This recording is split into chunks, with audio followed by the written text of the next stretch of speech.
Heavy. Yeah.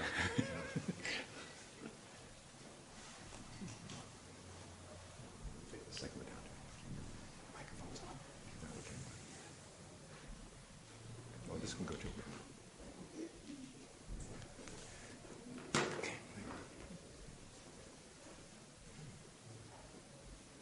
Any questions?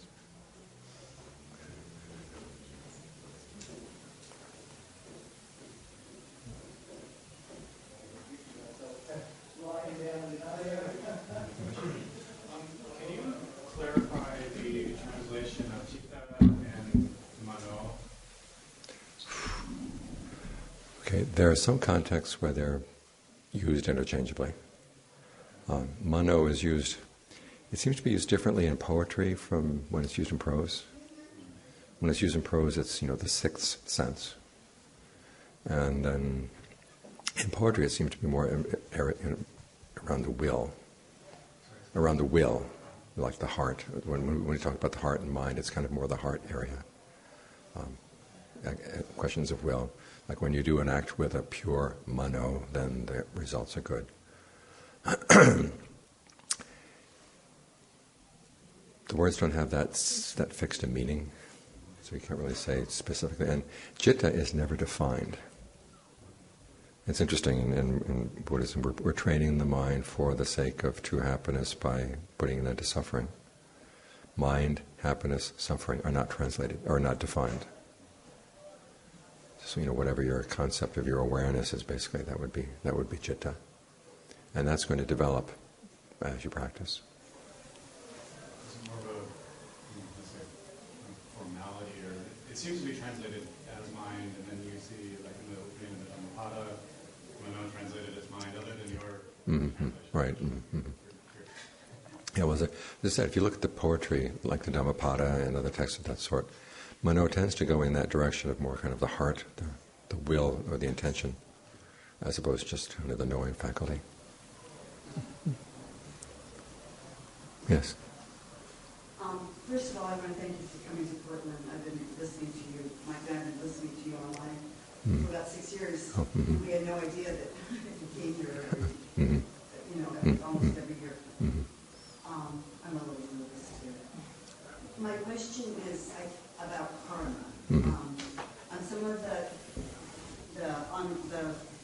your talks, you talk about committee members, and I picture those as being different selves of myself. So myself is not permanent. I don't have a permanent self. Don't say that yet. Yeah, just say. Don't say it like that? No, it's selfing is an activity you do, and you've been doing selfings and lots of different selfings. And the question of what is behind all this, you don't ask. You just say, look at the activity itself, and when is it skillful, when is it not? And with the committee members, which ones are you allowing to take over? Right. Well, different ones at different times. And then my question about karma was, what is it that gets reincarnated? If I don't even believe it really, but it doesn't add up to me. Okay. Again, this is one of the reasons why the Buddha does not answer the question, what gets reformed? He said, he'll tell you how it's done, so that you can see that how it's done is also a process you're doing every day. In the sense of something comes up and you cling to it, and you can't cling to that anymore, and you're going to move over and cling to something else. And as long as there's this need to cling, there's going to be a continued, what he calls continued becoming. But the question of, and even if you did answer, what is it that gets reborn? You're not responsible for that. You're responsible for the how. So he's focusing your attention on what you are responsible for. But the question of whether there is a self or is not a self, that's what he put aside. So he does not commit anyway on that answer. He doesn't say there's no permanent self, but there's a temporary self. He doesn't say that. He just drops the whole issue. And you can see for yourself, when you're holding on to something, but you can't stay there anymore, the mind just starts searching around immediately for the next place to go. And the same thing is going to happen at the moment of death. You can't stay in this body anymore. The original owners are taking it back. They're pushing you out, and the mind just goes for whatever. So you want to train it so it doesn't go for just whatever. That's more picky about where it's going to go. Yes.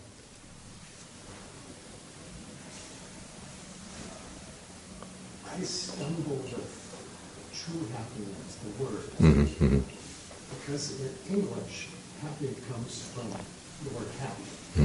Happenstance. Word, which means luck. So happiness in English is synonymous with luckiness. And I don't think the Buddha is teaching luckiness, true luckiness. So I stumble with the word true happiness as you use it and as my teachers use it.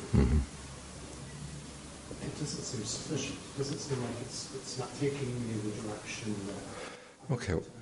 The Pali term for sukha, which was being translated as happiness, can also mean pleasure, bliss, ease. Take your pick. Why do we use the English word happiness there? We use dukkha, but we don't, in American teachings, we don't use sukha. It's very puzzling. I can't explain. But you just say, hey, we're practicing for the sake of sukha. Everybody says, what? Yeah, but we learn dukkha, we learn karma. Yeah. And it doesn't mislead. Well, maybe someday people will pick it up. But in the meantime, it's. The Buddha says this is the ultimate bliss, ease, pleasure, whatever. And then just another question kind of related to what Susan just asked you.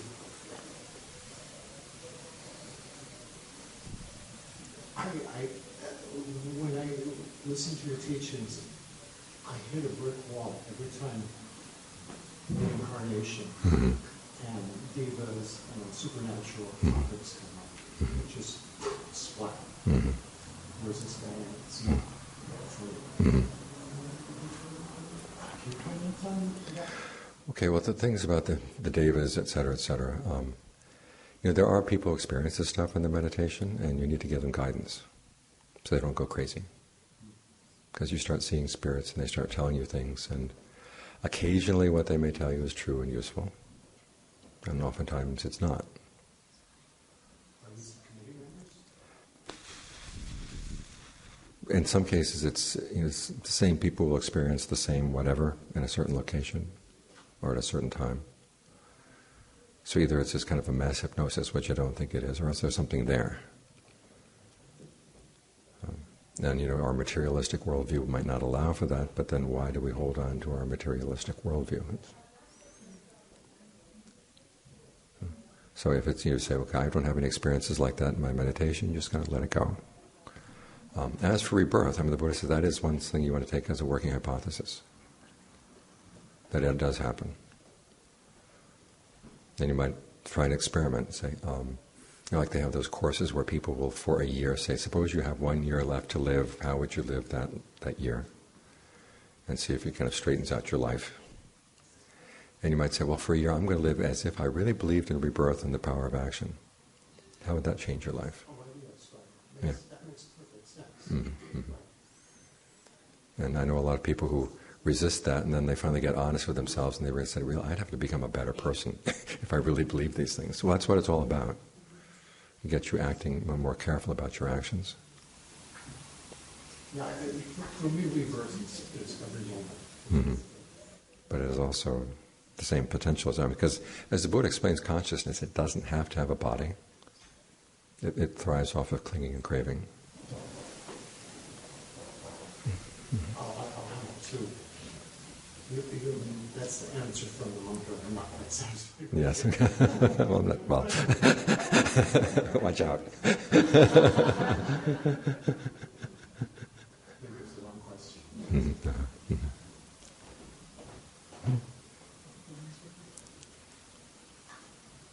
Do you know about anything that you don't know about conversations about? Could you explain yourself? Well, yeah.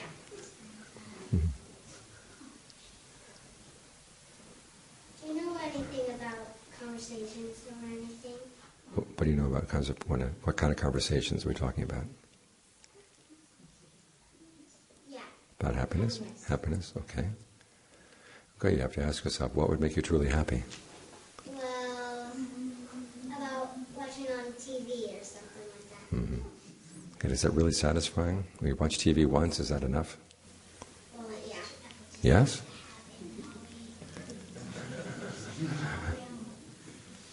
Okay.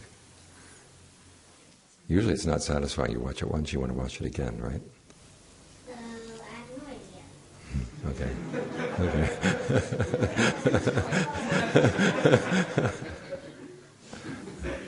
The boy sitting next to me is a total. No. It's easy to turn off screens. Mm-hmm. Good. Mm-hmm. Okay. Okay. When you have sad thoughts, is it easy to turn them off? Well, yeah. It is? Mm. Okay, good.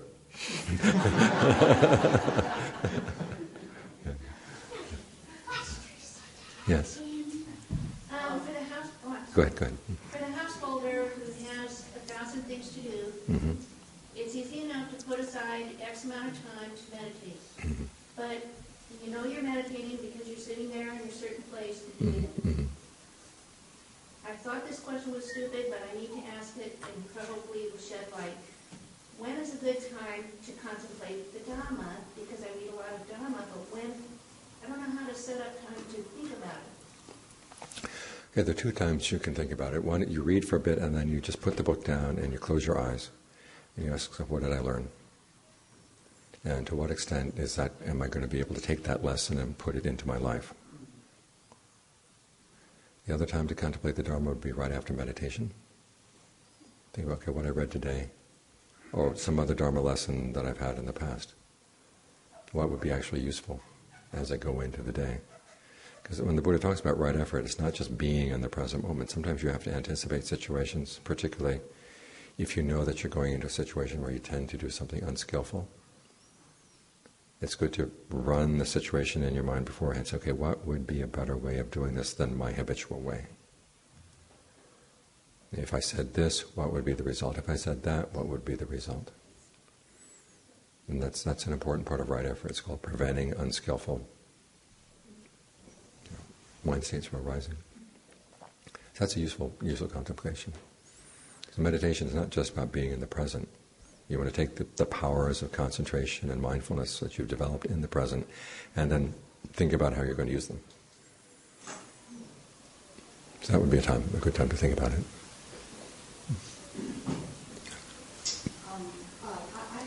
After yesterday's retreat, I realize I think I'm tangled up with my view right now. I don't think I'm practicing my view particularly well because my practice has been quite soft for quite a while. And, I'm picking holes and avoiding more than I know is healthier. I want to strengthen it. Is there one of your books that I should maybe focus upon in reference to really examining my view, my right, whether it's Okay. You might want to look at any one of Ajahn Mahabua or Ajahn Lee's books. Try them to start. Straight from the Heart, Things as They Are, with Ajahn Mahabua. Ajahn Lee. He's got a book. What is, The Path to Peace and Freedom for the Mind. Look at that. Okay, is it Mahabua? Straight from the Heart and Things as They Are. That'd be a good start. What a pleasure to see you here. So a couple of things. When you first put out the book, Sublime Attitudes, I think you basically said that everybody's doing metta wrong. I'm wondering, I'm just curious what the flack was on that, and then if you want to expand on that kind of thesis of how everyone's doing metta wrong. The flack tends to be people saying, if you can ignore Thanissaro Bhikkhu, it'll just kind of go away. So there hasn't been any much of a response. And and talking about how other people are doing it wrong, I said, let's talk about doing it right, which is seeing it in the context of karma and realizing that this is something that we have to develop. If you see metta as your, sort of your the natural quality of your mind that somehow has been suppressed by social conditions, you've got a problem in that you've got a natural quality of the mind that can be suppressed. So even if you start opening up and allowing it to develop more, it could be suppressed again. And so what you want to work on is, okay, what do I have to do to develop this quality? Because I do have these other things coming in. You can't deny that you could just as easily have ill will as you could have goodwill.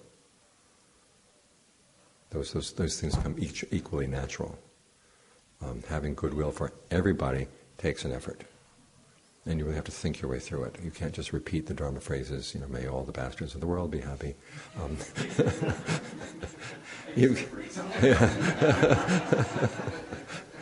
You've got to think, okay, even the world would be better off if they could find happipiness. But of course that means they would have to change their ways. And is there some way that I can help them? And that makes it more practical and focused. And then secondly, you learn that you can trust yourself more and more, that when you're dealing with difficult people, you can still have goodwill for them. You realize, okay, even though I don't like this person, or I don't like what this person is doing, I can still have goodwill for that person's ultimate benefit. And that makes it a lot easier to deal with them. And if they're sensitive, they'll start picking up on the fact that you're not dealing with them out of hatred.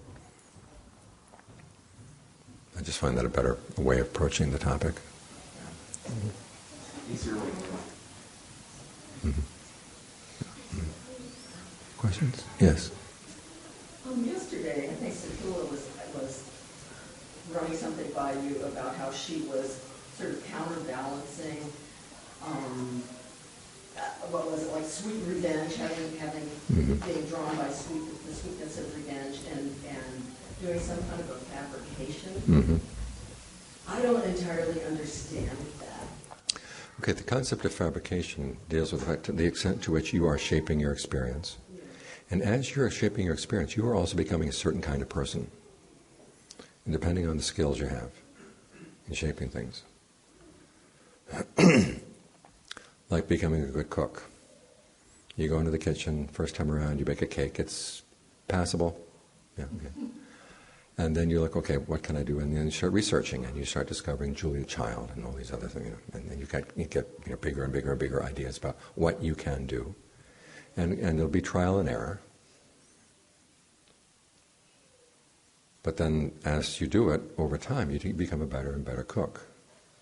And so that when you come in and you see some really bad ingredients on the table, you see, I'm good enough, I could turn that into something good.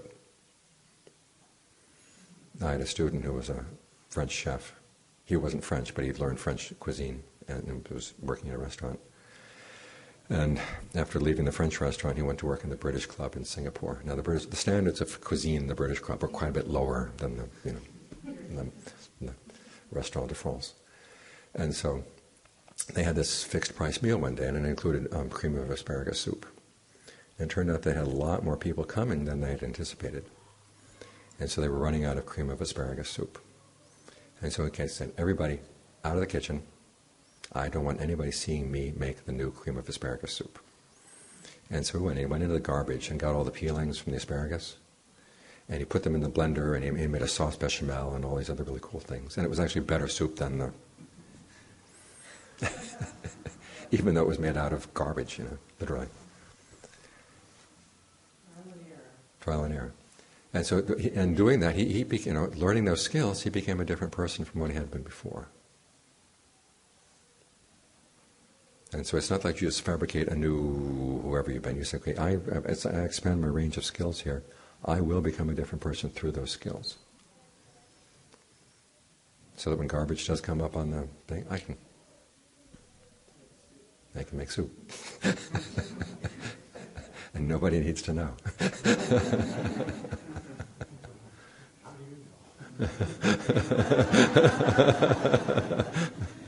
Yes. I've been a practitioner for a lot of years, but only in the last couple of years when I discovered the Theravada tradition, and focused more on early discourses and stuff coming out of the public canon and so forth. And as I listen to a lot of different, and read different insight meditation teachers, when they're doing metta practice, they all seem to have different phrases. And some of them feel like they're just sort of interpretations of the messages. And so I was just kind of wondering, what is really the maybe oldest basis for the use of phrases? And I've been reading Analayo's book on compassion, and he said that there was some precedent for the use of phrases, and I don't know if I can pronounce this right, the Padasambhidamaga. Padasambhidamaga. Right. And so I just wonder if you could share, what's the right ones to use? Okay. Well, whatever ones work, basically. Yeah, and that's what a lot of them say. Yeah. But sometimes I don't trust my own mind. But there are two passages where the Buddha actually talks in quoting what an attitude of goodwill would be. One is in the Gardaniyametta Sutta, where he says, may all beings, long or short, heavy or light, big or small, be happy at heart. And one of the most interesting part of that passage is that may no one ever despise anyone or mistreat anyone else, something along those lines. So he's not just saying may they be happy, but also may they do the causes for happiness, avoid the causes for pain. So keep that in mind, because we are talking about karma here. So that's one. And then the other one is, may these beings be happy, free from pain, free from affliction, free from whatever, and then may they look after themselves with ease. And those are actually in the suttas. Now the Buddha doesn't say that you just sit there and repeat these things over and over again, but that's kind of a guidance for the kind of attitude that you're trying to develop. So did Ajahn Geoff use phrases? Oh yeah, that's very much the practice in Thailand. There was a monk who was a student of Ajahn Mun, who you may have heard of him, Ajahn Kao, Manalio, who was married, went off on a kind of a trading trip, came back home, discovered his wife had been sleeping with another guy. And his first impulse was to kill them both. And then a second impulse is, well, no, I don't want that would be very bad karma. So he decided, okay, I'm going to leave the whole thing, I'm going to become a monk. And so Ajahn Mun saw that he had a really strong temper. And so he gave him a chant. It's called the Metta Luang, which really means the big Metta chant. And it repeats these phrases for all kinds of beings in all 10 directions. And it takes a good half hour to get through all the beings. May all beings, may all creatures, may all men, may all women, may all devas, all human beings, all animals, all hell beings, the whole list. East, northwest, above and below, and the intermediate directions. And that's what he did. He just got to repeat that chant day in, day out, every day. Calmed him down. And it calmed him down. Yeah, question? On the subject of rebirth, could you expand a little bit on the 4 kinds of birth that the Buddha talked about? Okay, there's basically lots of kinds of birth they talked about. What do you mean about? About how a being is brought into this world. In terms of what, spontaneous generation or eggs? I can't say much on that topic. That's something that the commentaries came up with. But in every case, when a being comes, it's the awareness from a previous lifetime, based on karma, that finds a new place to land. And some places are better than others. On the same subject, now, in Buddhism, we don't believe in the soul. So. But we don't not believe in a soul. In other words, just kind of put that question aside. So how is it that rebirth does? How does it happen? as I said, there's the tendency of the mind, or the tendency of consciousness, is to cling. It can feed on it. It will cling to craving, and even without having a body, it can go on that craving. And the Buddha's analogy is like a fire that goes from one house to another. Even though there's not a piece of wood that the fire burns across to get to the other house, it can get there on the wind. In the same way that this craving will take you over to another body. Now the question of who is it that's carried over, he says, you don't have to worry about that. It'll happen without your knowing what it is or what it's not. What you've got to watch out for is the mind's tendency to just grab onto anything. Especially, it's like when you're being pushed out of your house. You're going to go for wherever it looks like there's shelter. Mm-hmm. Mm-hmm. How do you skillfully plan? In Western culture, I've been accustomed to this kind of goal-oriented idea. Mm-hmm. And so, there's been like a certain practicality to planning, but of course, for me, sometimes like when I spin myself around doing that, like, okay, well, there's all these what-ifs, Mm-hmm. and they don't really matter, and I know they don't matter. And so it's like, what is the skillful approach to that? Well, like I said this morning, it's not so much the goal, it's how you're going to get there. If I were going to pursue this goal, what would I have to do? And if it's going to involve anything that breaks the precepts or anything that's unskillful, it's okay, that's not a place I want to go. So that cuts out a lot of things. And then the range you have left, and that becomes up to you. Where do you feel inspired? And then a second part of that is like,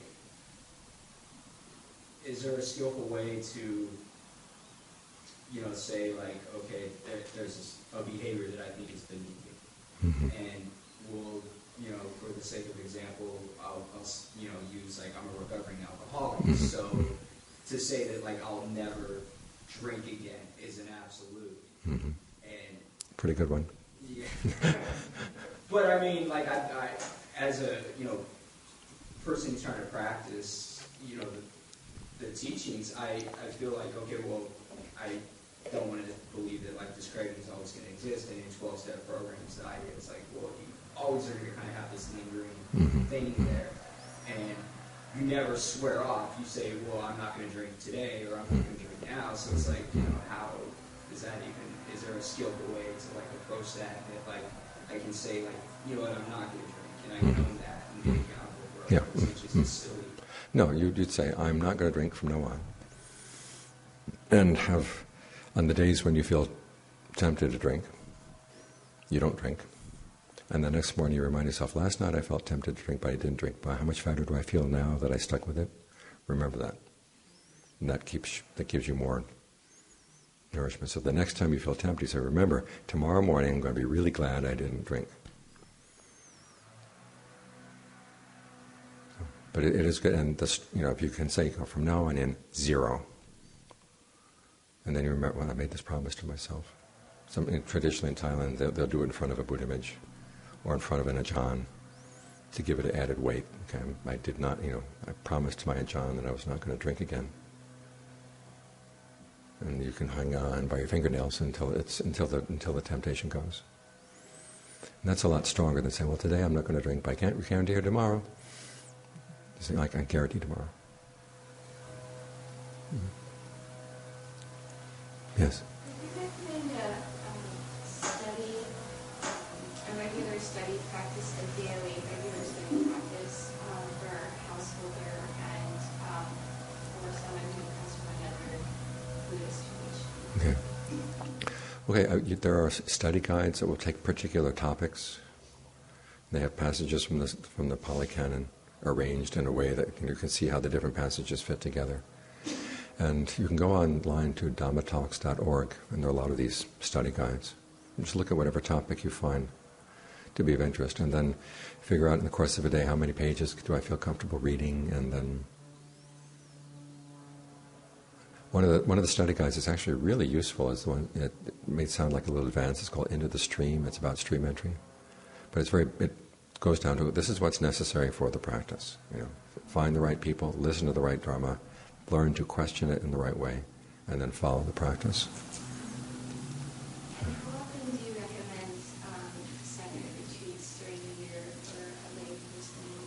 usually go about 4 times a year. That's quite good already.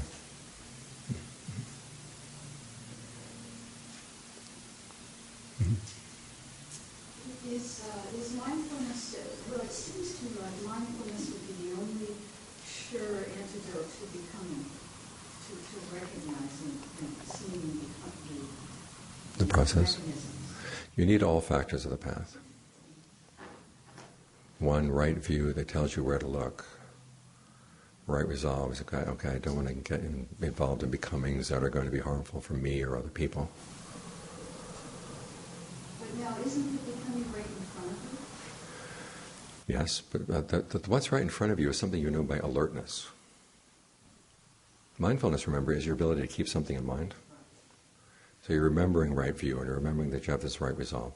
So that when you watch the process as it's happening, you can remember, okay, I don't want to get involved in something that's unskillful. But also, in order to have the clarity, in order to see that clearly, the mind needs to be fully settled, which is why you need the right concentration. Because as I was saying yesterday, it's your right view gives you kind of a theoretical, to begin with, it gives you a theoretical understanding of what suffering is and how it has to be approached.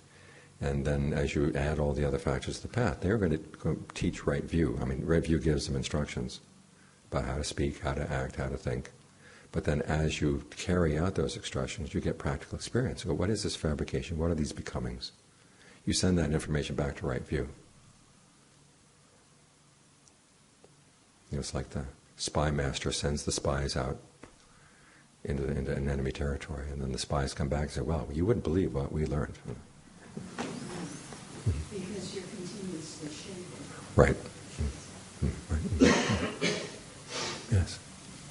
I was listening to a talk of yours recently where you talked about, you were talking about how Buddhism isn't passive, it's active, and being decisive about where you want to put your energy and attention.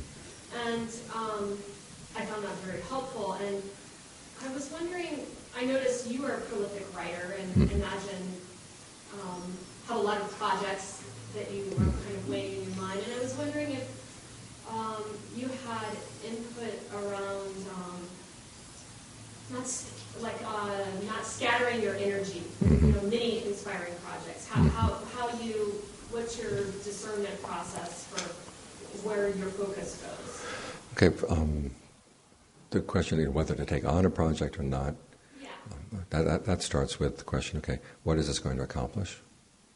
Is there a real need out there for something like this? And certain topics, some other people have covered really well already, so I don't have to worry about that. And then I actually don't have only one topic going at a time.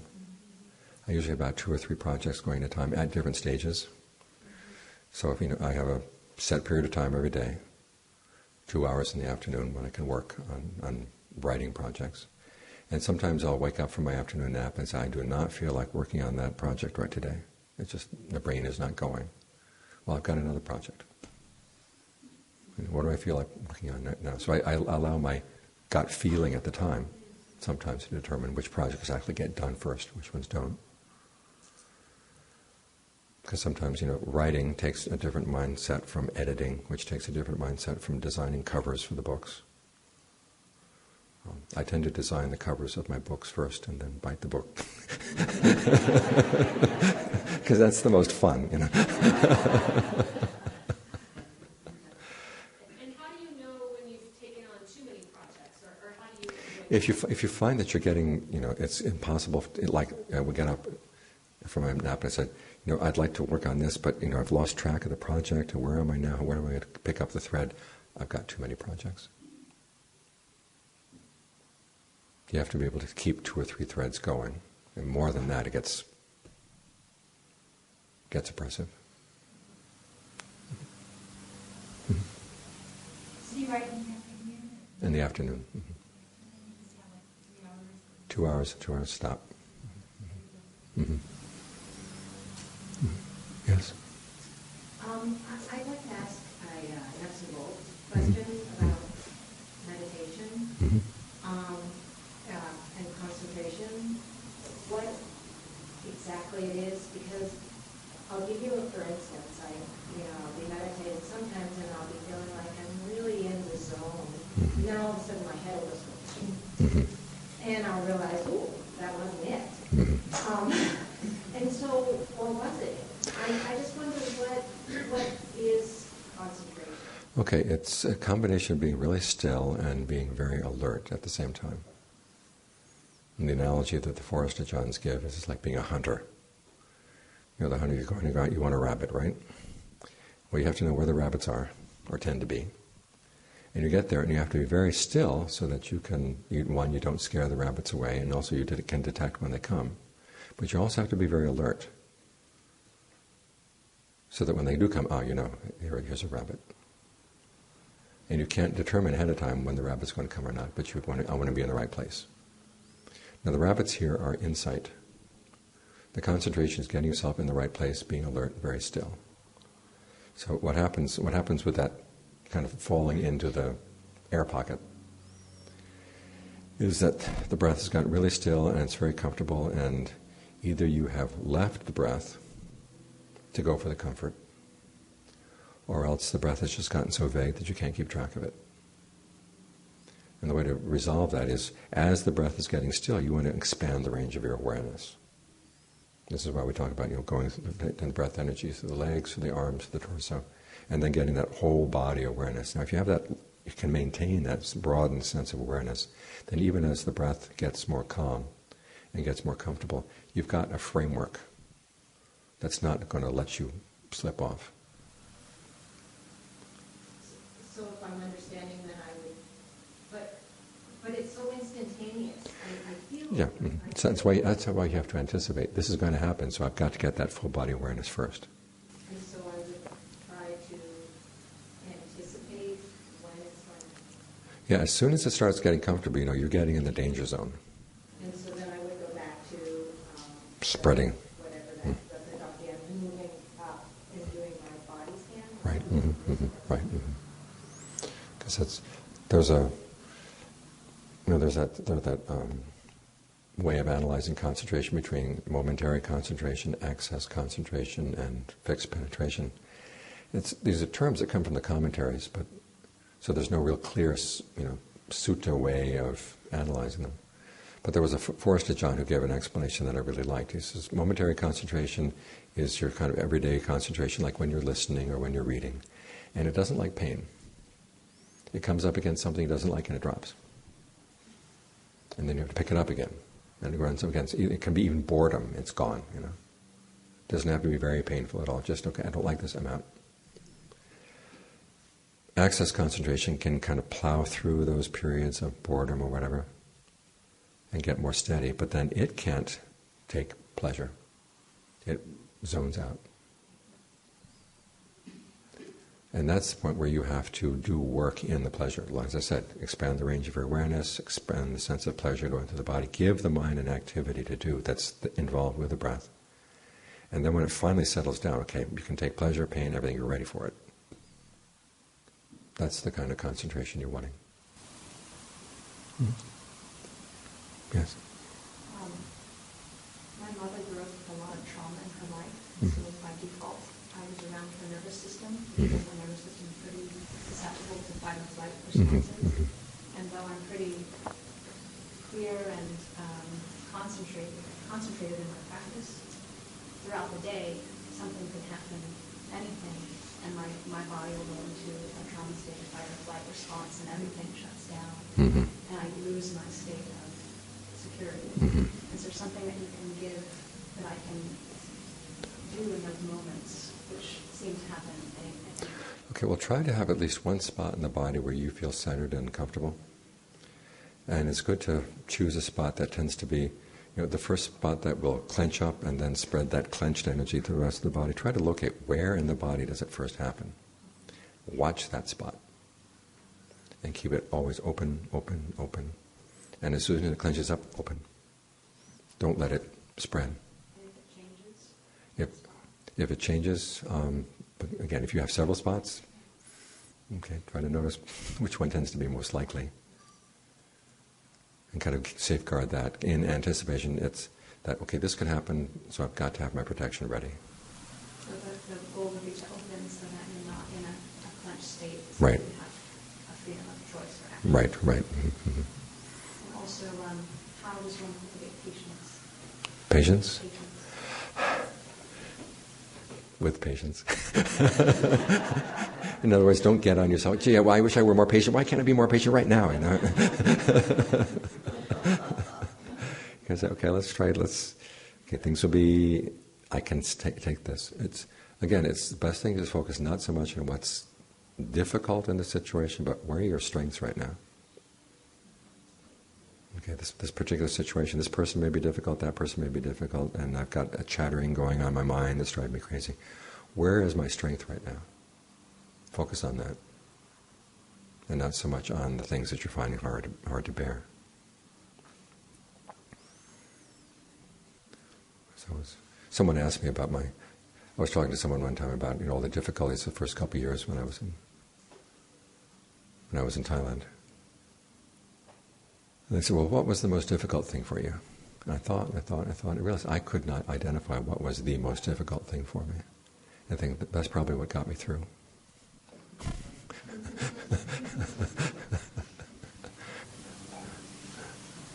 Yes? When karmic health conditions or chronic afflictive health conditions come up and when opinions arising from those, what's the best way to resolve the karma from those? Is it with metta practice? You can do it with metta practice.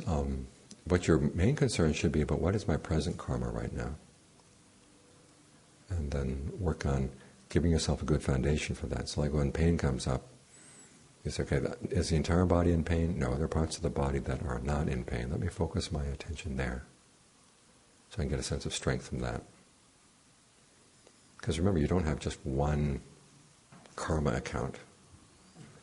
You've got lots of karma accounts going. And some of them may be producing, really bad stuff, but others are doing okay. But, the mind's tendency is to survey, okay, where's the problem right now? Where's the problem right now? And that's where all the bells and whistles go off. So you can say, let me ignore that for the time being. Where are things okay? Let me focus my attention there, get some strength from that. Question? I was wondering if there are any resources you recommend for learning Pali on one's own. On your own. I personally found that the book by A.K. Warder, Introduction to Pali, the way he taught it was very intuitive. Now I know for some people it's not, but to me it made sense.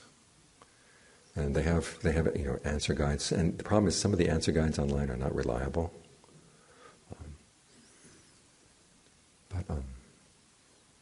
And there's also one by Lily de Silva, which is a little bit simpler to begin with.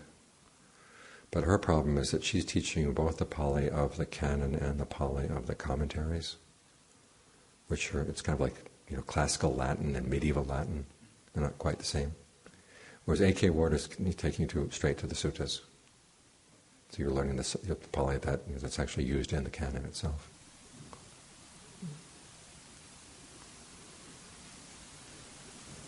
Yes?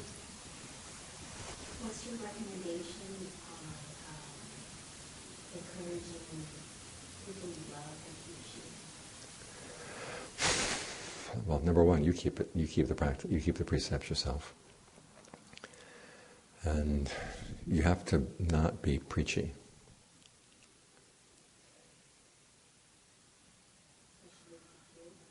Oh, to kids. Oh, you can preach all you want to your kids. That's your duty as a parent. But you basically, you tell them, okay, just think about the people you're harming, and think about you're harming yourself. And if you lie, maybe you can get away with a lie, but when they find out about the lie, then they're not going to trust you. Keep reminding them it's in their best interest to keep to the precepts. What about to a teenager who's moving into that danger zone? Okay. Like drugs, yeah.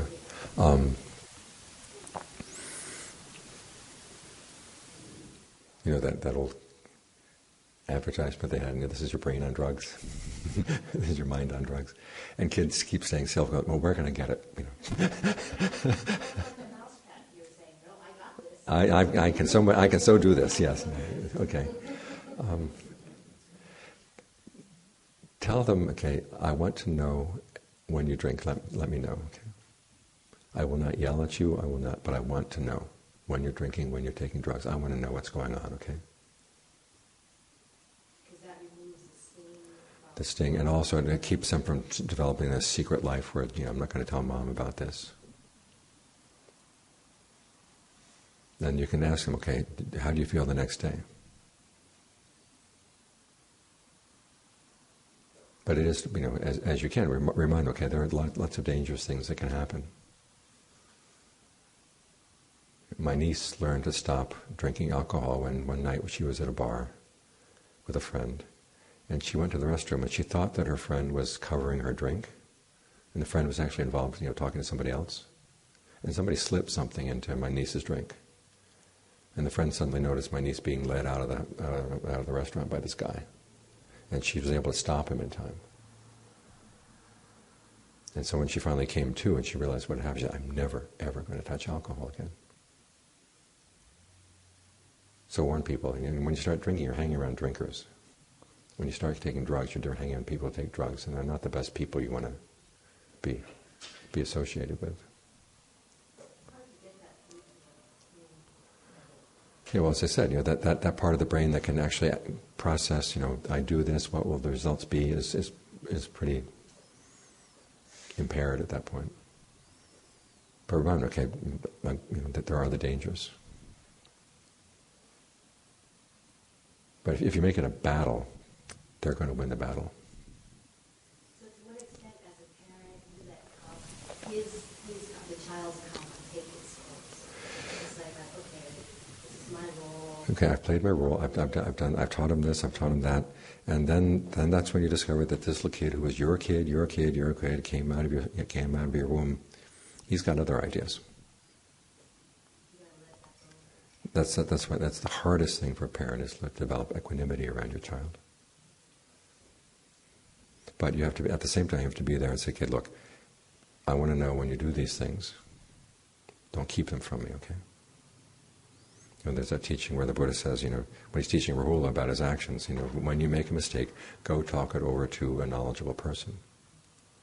Which means that the knowledgeable person has to be willing to say, the kid comes home and says, I got drunk last night, and I crashed the car, and it's totaled, and I've got a best friend in the hospital right now. You don't lose it. You say, okay, now, never do that again.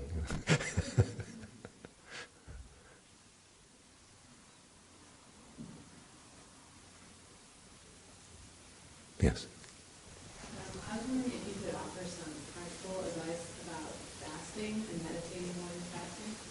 I have a course coming up in a few weeks, and I have noticed in the past that people tell me that for them, the sensation fades, but for me it's fairly constant, and especially in the couple hours of meditation before breakfast, I sense that I'm sitting there, but I'm really not meditating at all. I'm just waiting for there to be food again. So, and I just had trouble with that at the time. Okay, one is when you're feeling hungry, have a lot of water with you. So at least there's something in your stomach.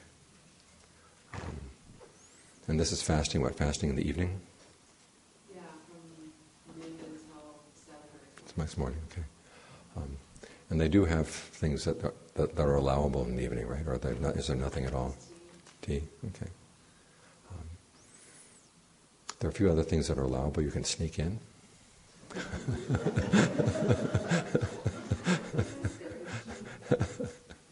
But if you find that all you can do is obsess about the lack of whatever. Some people are hypoglycemic when they need a little something extra. And so find something that's allowable. But again, remind yourself, okay, the hunger is here right now. In an hour it's going to be gone. Because the juices get turned on during your normal meal time. And then they turn off. And you're just going back at normal. So drink some water at a time, take a little whatever. And remind yourself, this is not going to last.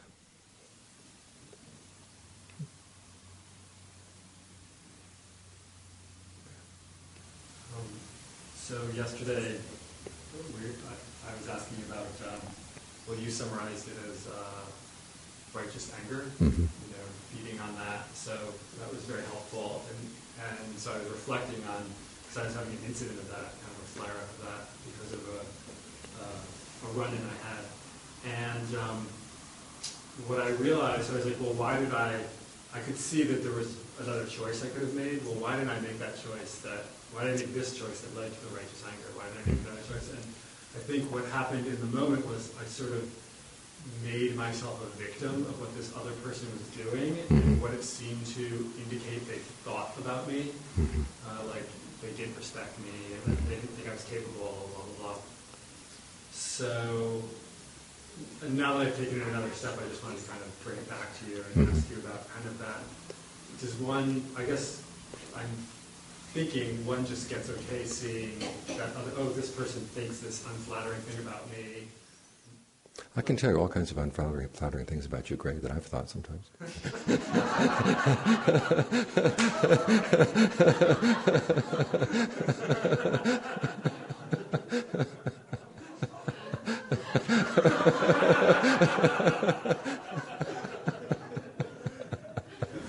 I mean, honestly, with a Dhamma teacher, I'm somewhat comfortable with that because I'm used to that relationship, sort of handing it over to the teacher. And because with the Dhamma teacher, you don't generally expect that kind of feeling of like peer, like let's talk about your feelings and my feelings. But when it gets into a realm of friends, and I'm usually used to reconciling everything with friends, seeing that a friend thinks something negative about me feels more challenging.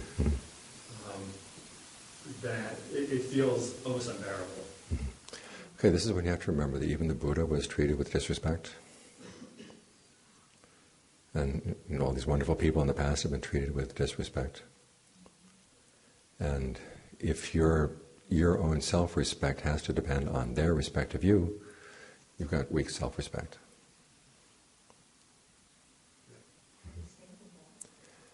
Just make sure you tell yourself, okay, at least I've got the 5 precepts.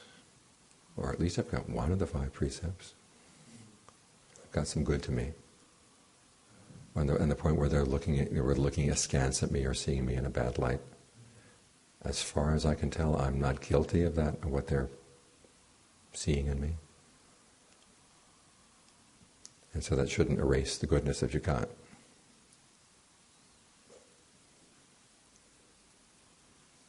If you're constantly looking to have your self-worth validated in the eyes of other people, that's a very uncertain place to be validated. Because they've got their moods. And again, the disrespect your friend might have shown to you yesterday may not necessarily mean that he or she has that disrespect all the time. Maybe his intestinal flora is going through something bad right now.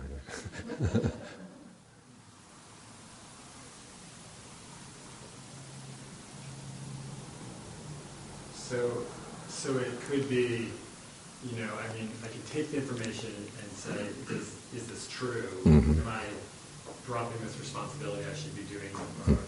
But if the answer is, no, I'm actually doing this the best I know how. I'm supposed to be the one doing it. And, I just knowing, okay, I could be doing it better, I'm sure, but I don't see how to do it better. Just being okay with all that, just knowing people are going to see my faults and that's going to be okay because I have them. Yeah. It's like, I was my teacher's attendant for the last 6 years of his life, and I know I was not the best possible attendant, but I was the only one he had. And I hated that, being in a position where I was doing something that I was not naturally good at. But I figured, okay, I'm learning.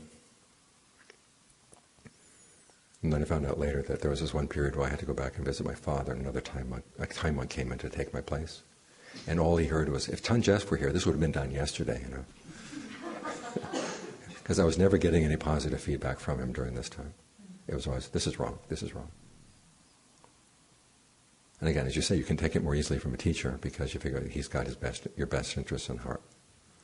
But then you get more used to the fact, okay, I've got some weaknesses and other people are seeing my weaknesses. Okay, they're there. What am I going to say? It's like learning a foreign language. You have to be willing to be a fool. And then you learn.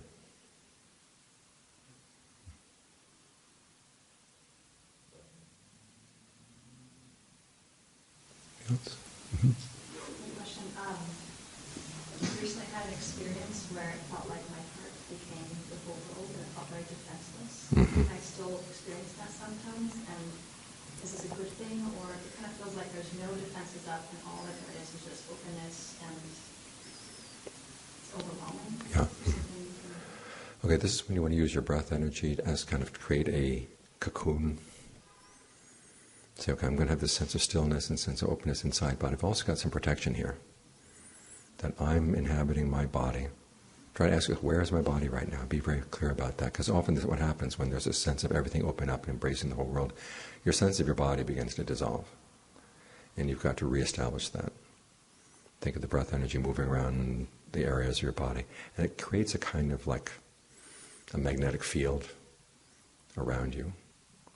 And think, okay, other people's energies cannot penetrate. Now I'm safe. Specifically imagine a white cocoon. Yeah, a clear cocoon. You're probably too young for Colgate with Gardol. You never heard of Colgate with Gardol? This is kind of embarrassing. Okay, it's back in the 1950s. Colgate was proud of this chemical they called Gardol, which was and basically what it was. In the commercial, they would have you smiling, and some your germs were going to be coming into your mouth, and all of a sudden, this clear plastic shield appeared in front of your mouth, and the germs bounced off. So the idea is not to just remain the same. No. A shield. You want a shield, right? Mm-hmm. Yeah. Mm-hmm. And this is especially useful when you're going into a crowd of people who are kind of antagonistic. I have my space and they cannot penetrate my space. And this gets to the question you don't want to hear answered. This is also how you deal with unfriendly spirits. Or spirits, just strange spirits, when you sense that there's somebody else in the room or something else around there. Fill your body with your own breath awareness. Okay, this is my space, they can't come in, and then extend goodwill.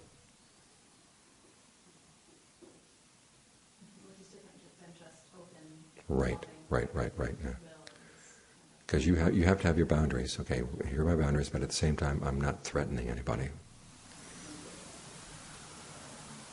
Then you're safer. Mm-hmm. Why do we want to protect those boundaries? Because you don't want to be penetrated. Because not every energy out there is useful, and not every energy is good.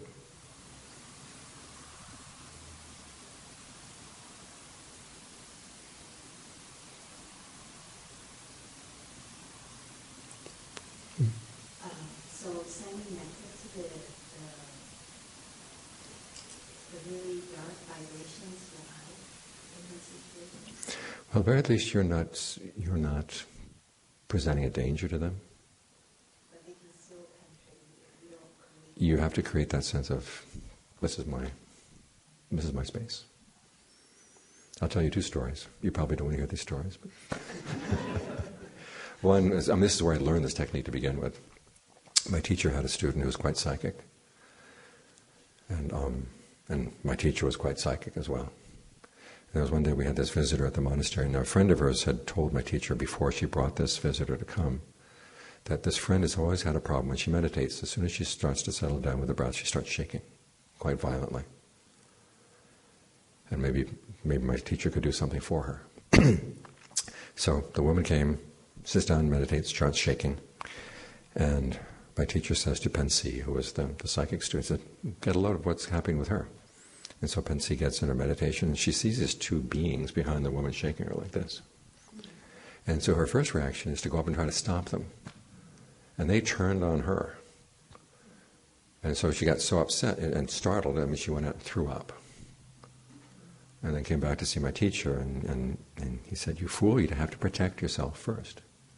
In her case, it was not only the breath, but she also had a sense of light, so she filled her own body with light. He said, okay, then spread goodwill to them, then ask them, why are you doing this?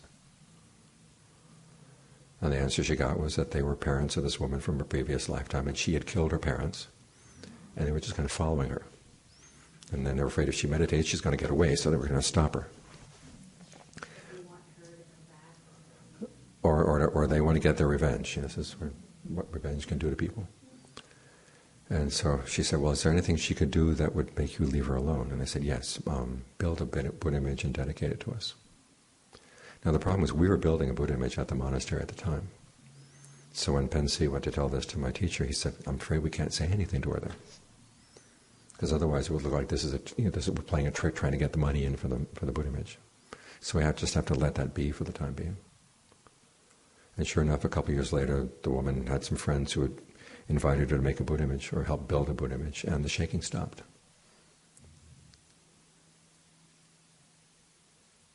That's one story. Second story is I have someone I know up in Canada who as a teenager started practicing meditation. And it turns out he was getting this kind of psychic stuff happening in his meditation. He was sensing all these spirits all around. Now the problem with the Catholic worldview is that there are two kinds of spirits, and only two. You've got angels and demons, and these are obviously not angels.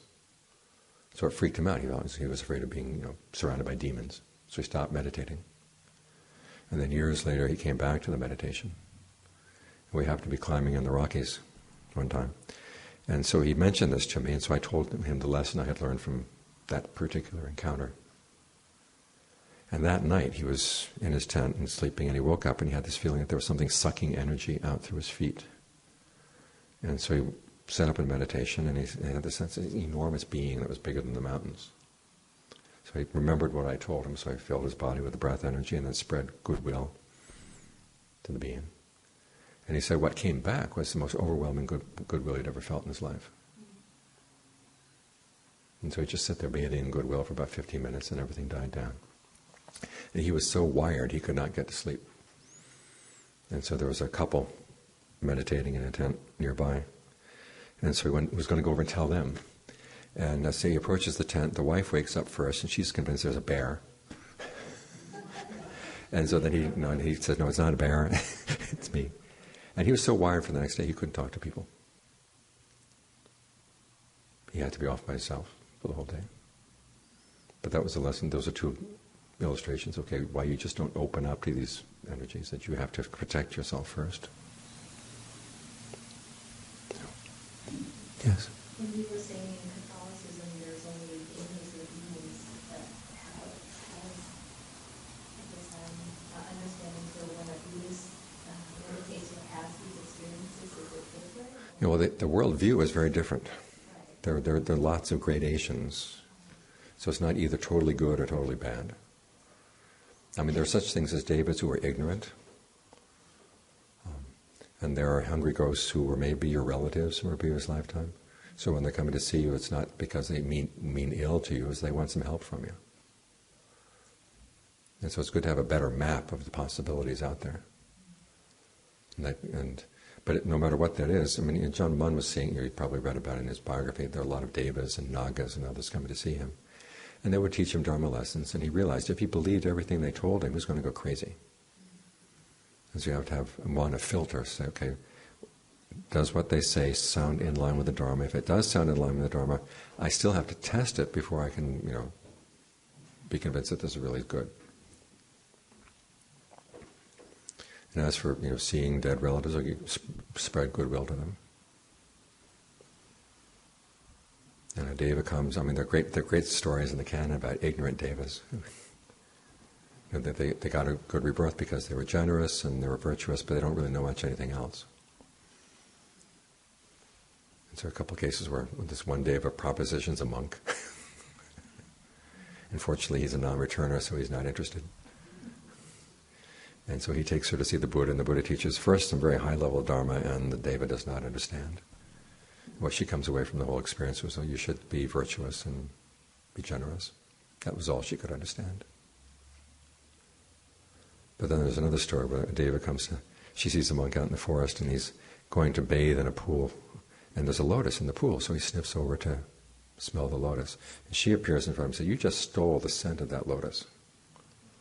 He says, oh, come on, that's a minor thing. She says, no, look, if you're really serious about the practice, you can't let these minor things just be minor. He said, even a small fault, you should say, is as big as a cloud. He said, oh my God, you're right. Well, thank you very much for telling me this, and if you ever see me doing anything like that again, please let me know. And she said, I'm not your servant.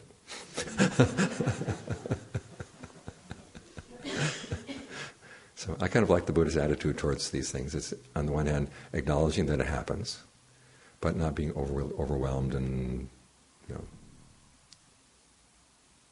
believing everything that's out there.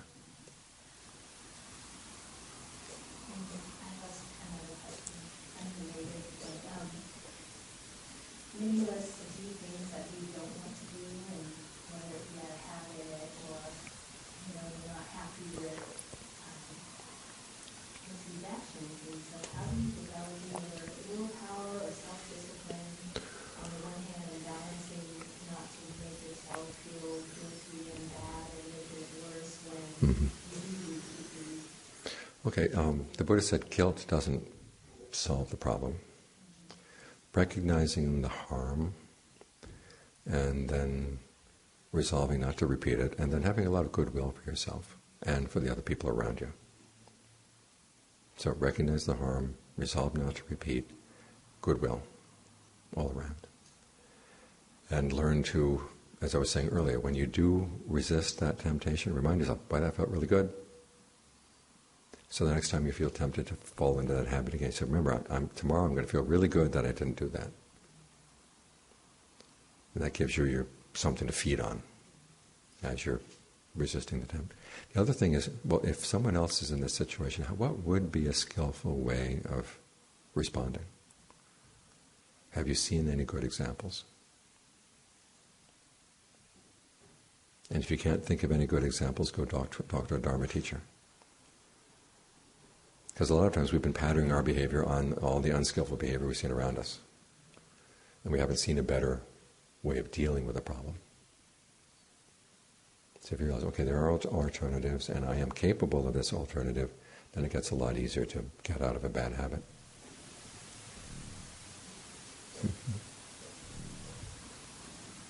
Yes?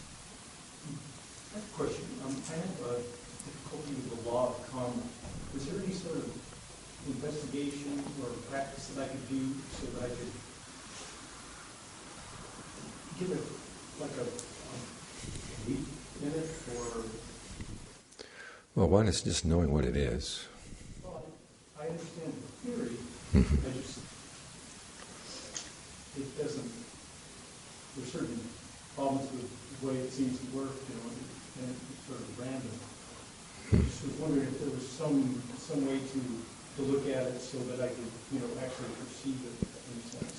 Okay, you're going to perceive it as you practice, and to practice requires that you make certain assumptions. And you say, okay, I'll take this as an assumption for the time being, and then act on it, and then see, is my life getting better? Am I becoming a better person?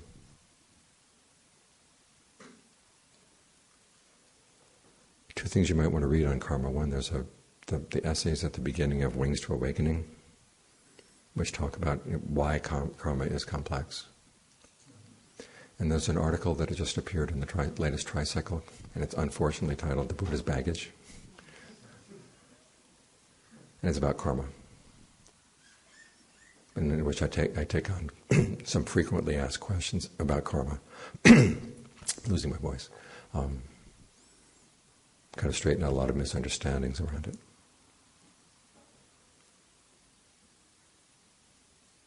And then try that exercise that I said earlier. Live the next year as if you really believed in it and see what happens. Well, currently I'm like doing it on two tracks. Like on one track I have a belief in meaninglessness, and on the other track, I have that. So, meaninglessness is not a good track. It seems good. Mm-hmm. I mean, it seems useful. Well, meaningless in the sense that if I just be trying to be a good person, it's going to just go around and around and around and around and around. Doesn't get out. I've got to do something better than just be a good person. So the path becomes meaningful. Your actions become meaningful as a way out.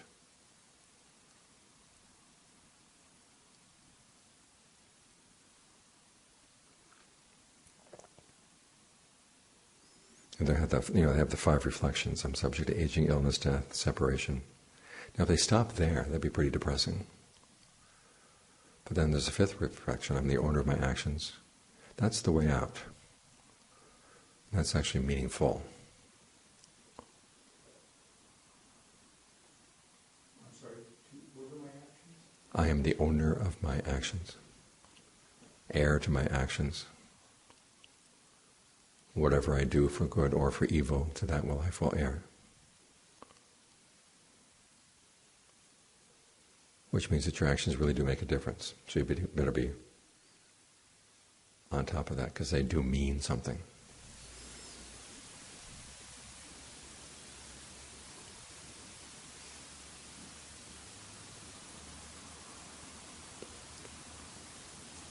Yes? I was wondering if you, this year I had the opportunity to read your book, Buddhist Romanticism. Mm-hmm. And that was a huge, huge support. Thank you for writing that book. I'm a therapist, and it really helped me to, I guess, just formulate something that I had picked up on but didn't know how to put into words. Mm-hmm. But I'm wondering if you might be able to give input about how to kind of relate to my field, because my field is sort of very steeped in that romantic view, and sort of how to hold that there and then stay. I think part of the problem is that my field, there's, it's sort of differently, but in some ways has the same intention of ending suffering, right? So maybe that's a way that things sort of get tangled up from their murky, but I feel that the Buddha sort of answers that question, asks the question that answers the question in a much more thorough and wise way. But I'm wondering just how to relate to this as a profession, and then separately, I'm a Buddhist practitioner, so. Okay, well, part of it is learning to teach your clients to look at their actions. Okay, what are you doing right now that's creating suffering in your life? And your analysis about what would the end of suffering be for this person. You can take a little bit more from the Buddhist page. It's not necessarily that you want to have a connection with other beings, but you actually want to say, okay, what am I doing? How am I taking responsibility for my actions? And what can I learn from my mistakes? What's the best way to learn from my mistakes? Realizing that you, ultimately the client, will have to take care of his or her own act, so to speak. You're there to support, you're there to help. I have a couple of students down in California who are trying to get out of that romantic way, and they found a lot of it has to do with giving people a sense of moral compass. Yeah. And her complaint about the psychiatric tradition or profession is that too many people want to please their clients and just make the clients feel good, because when the clients feel good, they keep coming back. Whereas you want to teach, okay, I want my client to be more of a responsible person, and say, look, you've got to take responsibility for your actions. You've done this. What can you do now to make sure you don't repeat that action? And some people will be tied up by guilt, and so you try to get them through, how a better way of responding to past mistakes might be, and also thinking in the long term, and give them a series of skills. This is how you would approach this situation. But I think you can. Psychotherapy doesn't have to be totally romantic. Yeah. By taking that question of the moral compass. What is a really moral way to act? And not so much a sense that somebody else there said this is the way it has to be, but someone's pointed out, you act in this way, it's going to cause trouble down the line. Let's not act in ways that cause trouble. This particular psychotherapist I'm thinking about is, she works a lot with people in the movie industry. And she's got this one client who had been through lots of different mindfulness therapists, and basically threw them away. And so my student comes in and says, okay, what you had was mindfulness 1.0. Now we're going to do mindfulness 2.0. Which is, okay, now that you learned to be in touch with your feelings and everything else, now you've got to learn what's the most skillful thing to do with them. Where do we go next? Because just getting in touch is not the answer. You've got to realize, okay, now that I realize like this is what I feel, these are the consequences of what I feel, what can I do to change the consequences in a better way? So that seems to be a good step.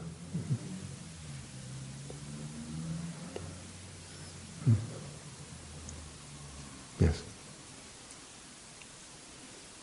Can you give guidance on how to integrate anicca into observing not only the breath, the sensation, but the mental chatter that goes through so that it doesn't overwhelm? Okay, this means that you have to see something as more permanent than the mental chatter. So for the time being, your desire to be with the breath should say, I'm going to make this as permanent as I can make it. So it's an anti-solution. Right, and then you apply the perception of impermanence or inconstancy to the mental chatter. Say, okay, my attention to the breath is going to pay off more long term than listening to the chatter is going to pay off.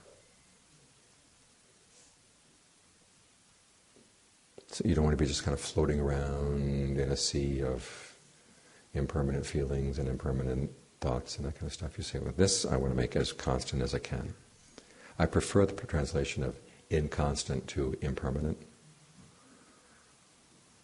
Because you're not going to, the breath is never going to be permanent, but my focus on this, I'm just going to make this constant. You can watch constancy as you develop it in the present moment. And you're going to work on it. Whereas these other thoughts, they're going to take me places I know that I'm not going to be happy in the long term. So why go there? So by the same concept, the mental and physical pain, Yeah, this is going to pass. so that think of the breath as, focus on the breath as this is even more constant than the other things. Yeah. Yeah. You got a question here? Yeah, I was hoping you could reiterate a couple things that you had talked about yesterday. One was when you were talking about sense pleasures, and that it's not so much the object or the actual act, but the process, involved in it mentally, and I think there were like 3 parts to that. I was hoping you could cover those three parts. I mean the physical, the verbal, and the mental? Or? Well, I think it was something to the effect of like the buildup of what we build up in our head, and then like what we'll do when we'll get it. And then whatever we'll talk about afterwards? Yeah. No, again, it's the build-up. It's just the idea of I can design this, I can design that. Now, what if I design it this way? I mean, it gets really fascinating. This is what the fantasies are all about. And then you have the actual partaking of the pleasure. And there is some pleasure there, but it doesn't last all that long. And it often requires that you turn a blind eye to a lot of things. And then afterwards, then you continue to turn the blind eye to those things. You keep telling yourself, boy, wasn't that great? Boy, that really was great. Yeah, it was great. Next time I'm going to do it this way. But it's always the build-up that's really what you're clinging to the build-up, yeah. And then the other question is about, the righteous anger, or just a negative feeling. And then you said that there's 3 questions to ask when, if I were to... The four. Yeah. How does this? What's the origination? When it comes up, what came up with it? 2, when it passes away, what passes away at the same time? 3, what's the allure? I.e., what do I really like about this? And then 4, what are the drawbacks? And that follows on that is the question is, once you compare the allure with the drawbacks, is it worth it? So those are the questions you've got to ask. I recently read Stephen Batchelor's book, After Buddhism. Are you familiar with that? I've heard of it, and I've read a passage. Yeah. Well, he lays out a story in which the 4 Noble Truths become something different other than truths, but Mm-hmm. 4 tasks to perform. Mm-hmm. And he bases this on some philological evidence, Norman, Yeah. philologists, Mm-hmm. yeah. And my question is, what does Batchelor's presentation add or take away from what we're doing right now? Well, what he's trying to do is get the idea that the Buddha would never state truths that are universally true. It was kind of 4 nice ideas. I think the Buddha was more of a sage than just, hey, these are 4 nice ideas you might want to try on. The philological argument is, if you actually read Norman's article, you say, this guy is so dumb that only an Oxford or Cambridge Don could get away with saying something like this in an article and not be laughed out of the room. What he's saying is that the grammatical form of the phrases for the Four Noble Truths is irregular. And then he goes on to say, as we all know, languages go from being regular to a degenerate stage when they're irregular. Now that is dumb, capital D, because how many languages start out regular? They start out all over the place, and then they get regularized only when there's a large project where you have to have a lot of people talking to one another, and you have to be very clear. It's either building an empire or building a Pali canon. And so in the course of putting together the canon, the Pali language got regularized. Now in some cases it seems obvious that you look in there and there are passages where the Buddha is talking in what was obviously his dialect at the time, and they preserve the original form, which is irregular. And so certain phrases that would be so associated with the way the Buddha taught, they wouldn't want to regularize, right? Out of respect. Because I remember this is how the Buddha said it. I don't want to hear these new regularized rules. And so the whole philological argument is dumb. But what he's trying to say is that, again, that there's no universal truth to what the Buddha is saying, and the Buddha was not stupid enough to believe there were truths. Now that's a postmodern kind of approach. There are no universal truths. But here the Buddha's got some advice. He said, look, this is going to work for everybody. And he says several places, these things are categorically true. So what Batchelor's doing, and then he's got his portrait of the Buddha, this poor old guy who was mistreated at the end of his life, and at the end of his life he was a failure. I mean, it's constantly meant to just tear the Buddha down.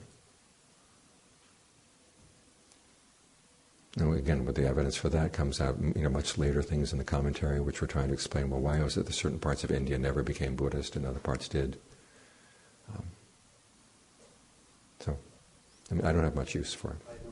I would like to get after Batchelor, but I don't. But anyhow, sorry. Anything else? Are the natives getting restless? Okay, well, thank you for your attention.